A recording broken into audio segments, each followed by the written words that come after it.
So let's see what some voters in Pennsylvania have to say about what they saw last night in this showdown. Noreen Johnson is a registered Republican. P.J. Dolan is an independent, front and center there. Matt Barrick in the back is a registered Republican on the right-hand side. Cynthia Watkins is a registered Democrat who worked for the Pennsylvania House Democrat Caucus. And Shane Elsinger, behind Cindy, is a registered Libertarian. Great to have all of you with us. Thank you so much for taking time out of your day and joining us from all across the political spectrum. You're a great cross-section of citizens from this great state of Pennsylvania. So one of the big questions last night that everyone's talking about today is how John Fetterman did and whether or not he is able to serve after the stroke that he suffered, something everybody is sympathetic about. So I'm going to ask for a show of hands. Do you think that John Fetterman, based on what you saw last night, is able to serve as a U.S. Senator? If you say yes, raise your hand. Okay. So nothing changed. Cindy, let me start with you then, because I know you're committed to voting for John Fetterman. Were you sympathetic? Were you concerned about him last night up there? I wasn't sympathetic. I was somewhat concerned. But knowing what I know about strokes, I know that it takes a while to recover.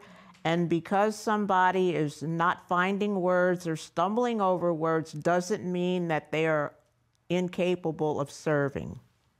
So, PJ, you kind of put your hand halfway up. What was going through your mind as you watched him answering those questions last night? A lot, Martha. Number one, as Cindy said, yes, he could be capable intellectually of the job. However, my take on it is if you are going for the job of U.S. Senate, you need to be able to effectively communicate on the Senate floor. And if he can't do that physically, that's a big issue. And you're an undecided, you're a registered independent, undecided voter. Did you make up your mind last night? It definitely pushed me more towards Oz. I haven't made the decision yet totally, but I mean, what we saw last night was sad to say the least. I felt for him. I felt empathetic for him and at the same time concerned. I'm concerned that they even put him out there, to be honest with you. I mean, we're seeing that twice now in this nation. One of the tough moments for him was his answer on fracking. Let's watch that answer with all of you. I do support fracking. I've never taken any money from their industry, but I support how critical it is that we produce our own energy. But there is that 2018 interview that you said, quote, I don't support fracking at all. So how do you square the two? Oh, I do support fracking, and I support fracking, and I stand and I do support fracking.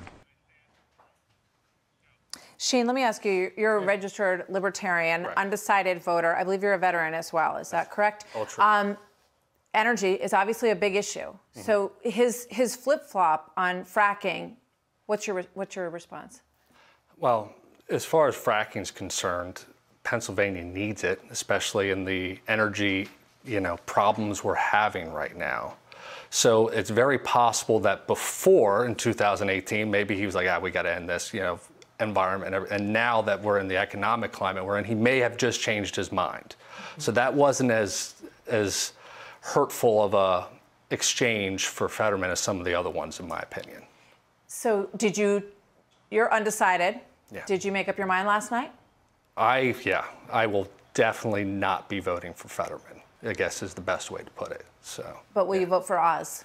Either him or Gerhardt, the Libertarian, of course. Did Oz persuade you at all last night? I know you. Yeah, I thought his response on abortion was really well done with, hey, send it to the states where it belongs. That's a very libertarian kind of thing to do. And as an electrician, he pushed the trades several times. He mentioned about, helping bring that along, which I thought was a very good thing for him as well. Let's watch the response on abortion from Dr. Oz. There should not be involvement from the federal government in how states decide their abortion decisions. I want women, doctors, local political leaders, letting the democracy that's always allowed our nation to thrive to put the best ideas forward so states can decide for themselves. So, Noreen, you have said you support Dr. Oz. In that answer, he talked about it being decided by women and their doctors and local political officials, which he's getting some blowback for today. What did you think about the answer there? Well, obviously, most conservative, Republican, anyone's are very, very pro-life. That being said, he's also a doctor, so he very much speaks from a medical perspective. And I think that's what he was doing last night. He wasn't necessarily drawing a line between either side. He was more just defining the fact that he's a doctor, and he knows that sometimes there are medical reasons why it would be appropriate. So I want to ask you about the governor's race as well, because we've been hearing that there will be some split vote. Mastriano, maybe, between Mastriano and Oz on the Republican side. How about you? I mean, I would never split my vote because I am a party voter. I also know that our country right now is a disaster. So there's only one party for me, and that's Republican. A disaster in what sense? What's really on your mind? Do you have about a week to talk about it? Everything from inflation to crime. I just, everywhere you look, it's really gone south. How many people, raise your hand if you feel that the country is headed in the wrong direction? Everybody. 2 hands. So last night, you're also an undecided voter, Matt. Registered Republican. Did you decide last night? Going into last night, I would have considered myself undecided and wanted to know more about both of these guys, specifically Oz. Fetterman has a bit of a record where we've seen what he's done in government a little bit. Oz, not so much. As PJ mentioned earlier, going in, I was a bit empathetic watching him because I feel like he needs to be able to make decisions.